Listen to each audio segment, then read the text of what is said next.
Hey guys, and welcome to a pretty damn awesome game. I'm a Rubber Duck of War leading the Demons of Chaos in this land battle up against Woozy and his Ogre Kingdom legions. Not sure who Woozy is, we just met online, had some good games, and he sounds like a bit of a rapper, so let's see if his bite is as good as his bark, and let's delve into our glorious army. Now this army, of course, is banned in competitive play due to the fact it gets a little bit of the best of all of the Chaos realms or Chaos Demon factions. So, I thought that we're having some fun, bring some pretty good meme builds all around, and thought we'd mix it up and go for the Demons of Chaos. So I haven't really played too much yet at all.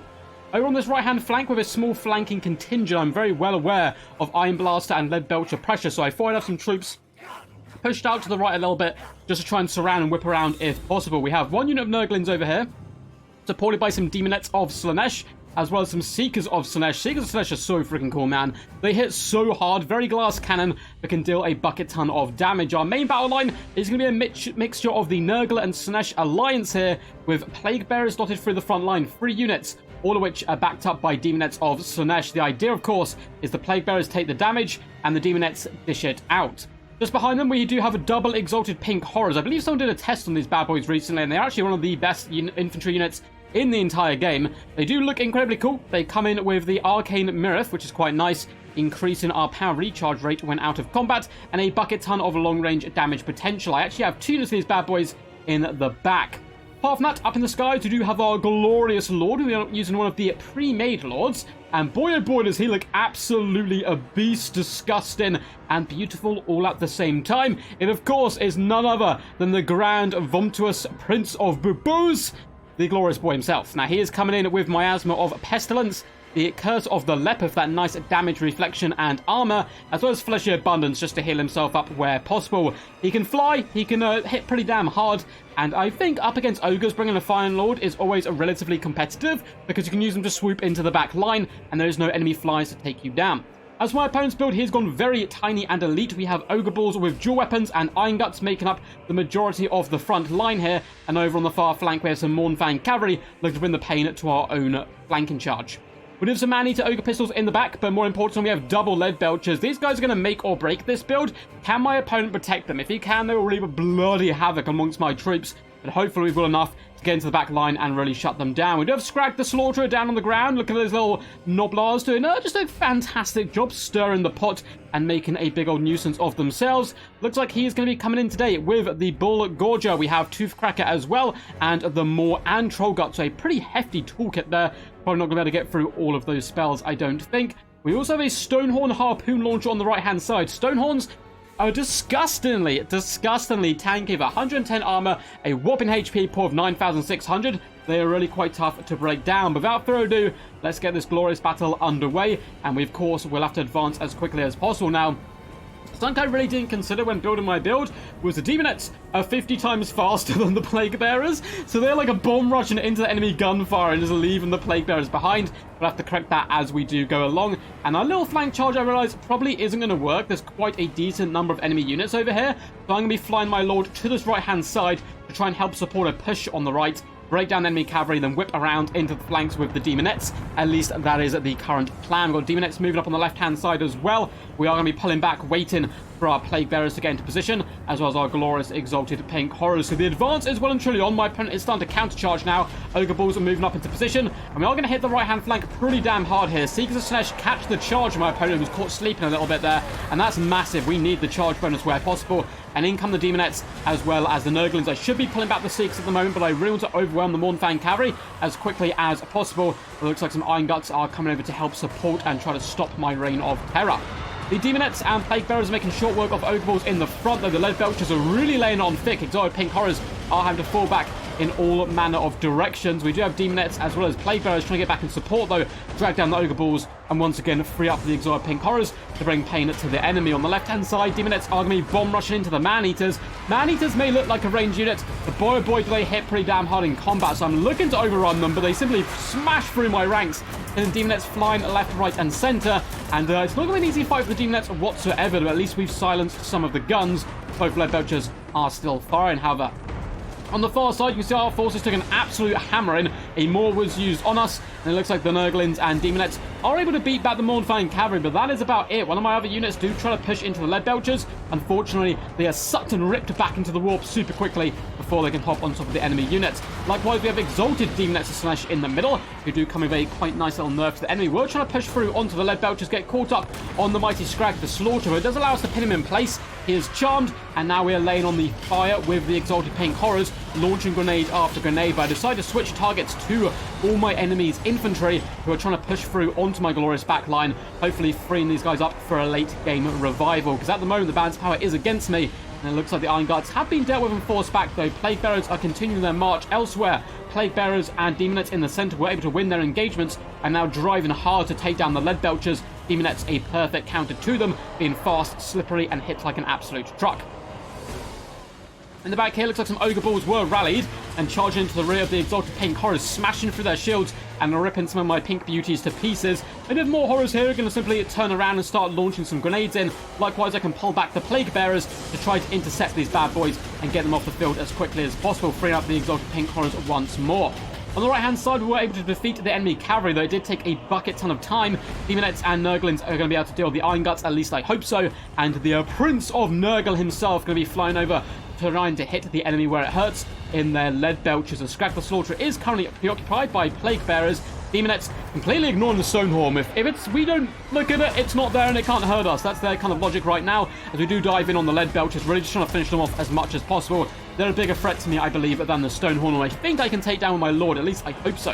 Exalted Pink Horrors do move into enemy combat, which is quite rare for these little boys. We are being supported by the Prince himself, hoping to break the heart of the lead belchers as quickly as possible here in the center. Elsewhere, we have Plague Bearers pushing up to deal with Iron Guts, and the Exalted Pink Horrors once again are free to try to bring a bit of pain in the long-range game. So we're taking over a nice overarching view of the battlefield.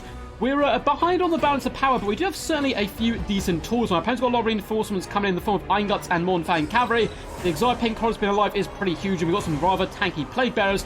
Likewise, our Lord is causing all kinds of problems for the lead belchers. The other unit was finished off by Demonettes, who will return to the battlefield shortly.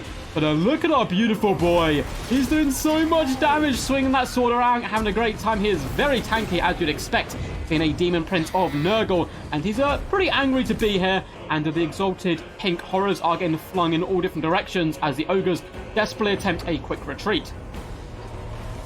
Pink Horrors are being supported in the back by the Demonettes of Slaanesh, who should hopefully have enough power to drag down the Mornfang Cavalry and Ogre Balls. We actually use Curse of the Slug, slowing the speed and charge bonus of these units, hopefully buying time for the Exalted Pink Horrors to escape, and it looks like it worked. We shattered the Mornfang Cavalry plus the Ogre Balls there in the center, and balance power comes way back in the center. The Stonehorn's trying to shut down the Exalted Pink Horrors. I'm trying to free them up by distracting him with my Lord and allowing the Exalted Pink Horrors to escape and rain in shots from afar. It looks like the Plague Bearers are slowly, so slowly, grinding down Man-Eaters, but that's what every Nurgle unit does. It does stuff slowly. And it does a lot of Man-Eaters. Holding out pretty firm here. Hopefully I've got some Demonettes on the way who can come support. Looks like they are currently being tied up, though, finishing off lead belchers or themselves getting butchered by Scrag the Slaughterer. We do have some more Demonettes coming back, though. Exalted Pink Horrors are laying on thick to the Man-Eaters, who are currently receiving a Troll Guts. Luckily, we're setting them on fire, so their healing will not be quite as potent and deadly, and we're really bringing the pain to them now. I love the fact fire is kind of a counter to healing in a way now. Demonettes going to be charging once more into the breach, dear fellows, as they hop on top of the mighty Man-Eater Ogre pistols and attempt to drag them down. Trollguts is still going on, but they're receiving more damage than they're currently healing, which of course is not good for them. Scrag the Slaughterer and the Iron Guts are free now, so my cover fire has been blown. The Exalted Pink Horrors are on the move once more, and the Stonehorn has been very problematic for these poor little Exalted Pink Horrors. I do have some Demonettes on the way back, but it's pretty much what you see is what you get left on the battle. Very close scrap, 159 troops for me, 24 for my opponent, but of course they're Ogres, so you do expect them to be slightly outnumbered. In a desperate attempt to free up the Exalted Pink Horrors, I've finished off the Man-Eaters there, plus a curse of slugs going down on all these units. Hopefully going to allow the Exalted Pink Horrors to flee in time, move in at the Demonettes, and do a big distraction carnifex. My big lord comes swooping down on Scrag the Slaughterer, and then my opponent has to commit his Iron Guts and his Stonehorn to the central fight, or lose his lord and the battle, and that has freed up my Pink Horrors to turn around and start launching some shots in there. They do actually have some pretty bad line of sight issues. I think it's because of the hills on this map a little bit. But the Prince is doing a decent job. It looks like Scrag the Slaughterer has been able to escape. Demonettes attempting to duel with Iron Guts. That's not going fantastically well. Scrag the Slaughter again, very low. We do get a Bull Gorge go down on Stormhone, increasing its stats considerably as it does push in an attempt to finish off my Dark Prince. It looks like we have another buff or debuff coming down. Oh, it is the Toothcracker, Bull Gorger. All the spells are going down. My opponent's really going all in to try and take out my Lord. I've decided to switch up targets. Exiled Pink Horrors attempt to deal the Iron Guts. If I can get rid of all my opponent's infantry, I can kite with the Pink Horrors pretty successfully up against Scrag the Slaughterer and this pesky Stonehorn. But we're doing nice damage to Scrag there. Toothcracker is active, giving him some missile resistance, which he's going to be rather happy for. Unfortunately, Demonettes do bite the bullet as the Iron Guts continue to reign supreme. 9 models left there, and it looks like the Man-Eaters have rallied, which puts me in a pretty tricky situation. But my Lord is incredibly tanky, likewise is the Stonehorn. So we're going to have quite the epic fight down here between the mighty beasties. Who is your money on? Looks like the Stonehorn does stumble but gets back into the fight, using those mighty horns to try to crack and burst the blood vessels and putty foils on my mighty Lord. And it is quite an awesome scrap indeed. Unfortunately, no cinematic animations there. Looks like Stonehorn has taken some considerable damage. Pink Horrors have managed to try to save themselves, so I force myself to engage the Iron Guts over here and hoping that one last volley will be enough to break and shatter them. Then I can flee with this unit and the second unit can shoot, and that's just what happens. The Iron Guts are forced off into a rather quick retreat here, and now the Exiled Pink Horrors that were shooting going to run away, and the second unit can turn and fire into Scrag the Slaughterer or the Man-Eaters. We've got a big fight going down the middle. It looks like a Miasma of Pestilence has gone down on the Stonehorn. That's me bringing its melee attack to a rather pitiful 18. With a melee defense of 55, we're not too worried about it at the moment at least. And we are doing some massive damage, also poisoning and making the Stonehorn feel weak and slumberous. Elsewhere, the Pink Horrors are yeeting away as fast as possible. These goddamn Man-Eaters won't leave me alone. Neither will Scrag the Slaughterer. I'm fleeing in two different directions. Iron Guts may rally as well. Only -6 leadership does mean they have the potential to come back here. Pink Horror's going to continue to flee in all directions. The big fight is taking 50 years, and trust me, it goes on for a lot longer, with the mighty prince himself just not taking too much damage, but likewise not giving it out that badly to the Stonehorn either. So it's just a big, fat, juicy slugfest. Elsewhere, Pink Horror's going to be fleeing from Scrag, and at this point, what I do, I drag the Man-Eaters close enough to my Lord that I can apply some debuffs, and I do pop down a -24 melee attack to them and then turn and fight the Exalted Pink Horrors. They are having a bit of pathing issues here as they kind of march 2 by 2 away despite attack orders being given to them. Not sure what's going on there. Exalted Pink Horrors are attempting to flee from Scrag. He's relatively speedy at 48 speed. We do only have 38. But every time he catches one of them, we kind of leave them behind to die, and the pack survives. My opponent, I think, realizing that his Ogre pistols are in danger, does try to come over with Scrag the Slaughterer, but I will punish him for this and use my Exalted Pink Horrors to rain fire down on him once again, forcing him to turn or, suffer the consequences. So we are going to get one cheeky volley and then immediately start kiting and running away as quickly as physically possible. The Stonehorn is finally starting to get a little bit lower. Hopefully we don't get a Troll Guts on it. It looks like they're fighting over the dead body of a fallen comrade here. But bam, big backhand with the sword. Stonehorn goes onto his back legs and tries to slam down, and 6,800 HP to 2,200. The Prince, of course, has had a far better time so far as he jumps in the air and delivers a halving strike to the opponent's skull. The Exalted Pink Horrors still running away. The other unit is going to be fighting against the Man-Eaters, who do actually receive a Troll Guts here. It's an interesting choice. I would have rather put it on the Stonehorn, but at the same time, if these guys can win this engagement, they can then use their pistols to drag down my Lord, so I do see the logic there as well.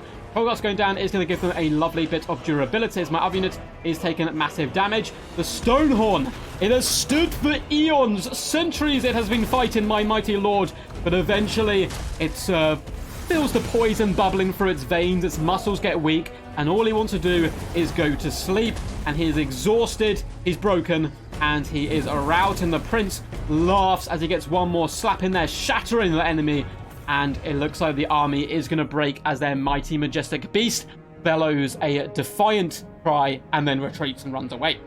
Very well played to my opponent. Was a good fun game. Had a few cool games up against someone called Woozy. Had a few good games in general, hosting lobby and playing some juicy little land battles. I had a load of awesome ones I wanted to showcase to you guys, replays, but I had quad cafe cannons at one point. But there's a lot of people leave early when they kind of know they've lost and stuff, so it doesn't make for too good footage. But yeah, Woozy was a good competitor and played his fights really well. We had some good fun games. So, for the Demons of Chaos, my own forces there. Actually, before we get to the damage dealt and damage value, leave a little teaser there of how much value we got on our Lord. If you guys enjoyed this video, make sure to leave a big old thumbs up, subscribe to the channel as well. We are getting dangerously close to 10,000 subscribers, and comment down below what you thought of the battle, what you'd like to see in the future, which factions would you like showcased, or leave a funny comment. I do enjoy reading them all. Load of links in the description down below, Twitch, Patreon, Discord, all that juicy stuff. We'll be back streaming on Twitch relatively soon, maybe this afternoon. We'll have to wait and see how I'm feeling at the time. But back to the damage dealt and all that goodness. So the Mighty Lord, only 5 kills, but he was dueling single entities basically the entire time, or lead belchers. 2,854 gold value in him. Not bad whatsoever. Exalted Deamons just got absolutely spanked, unfortunately, which, you know, they'll probably be fine with, but 289 value on them is really poor. Luckily for me, the Exalted Pink Horrors did fantastic. 1,800 gold value, 1,300 on the second unit. 900 on the Seekers isn't too bad considering their short lifespan. And the Deamons did okay. 965 value and 540 isn't amazing, but the other unit, 1,500 gold value, 33 kills, is certainly something. We were basically able just to drag down the enemy key units and then overwhelm their single entities in the endgame. This unit of Plague Bearer has been particularly fantastic, getting 1,300 gold value. As for my opponent, Scrag the Slaughterer, always a very competitive pick, 1,000 gold value. I do think he's certainly better in domination than he is in this game mode. However, Stonehorns just don't die. Something I've learned, they don't die. They're not big fans of death. They're big fans of life and living life to the fullest. And they probably go home and leave up those signs, kind of like live, love, and laugh, and all that weird stuff. And 2,300 gold value for them, 55 kills. You know, pretty damn decent job. And dueling the Demon Prince, as long as he did, is quite an impressive feat. Only 740 gold value in the Mordvan Cavalry, again overwhelmed. The range, though, is so disgustingly powerful. 1.6k on the Man-Eater Ogre Pistols with 150 kills. 1.8k as well as 765 on the Lead Belchers with 143 and 24 damage apiece. Iron Guts, unfortunately, weren't able to perform, really. 230 and 640 on them. Likewise, the Ogre Bulls, 540 and 600 gold value. Hope you guys enjoyed this one. Until next time, peace, and as always, stay awesome.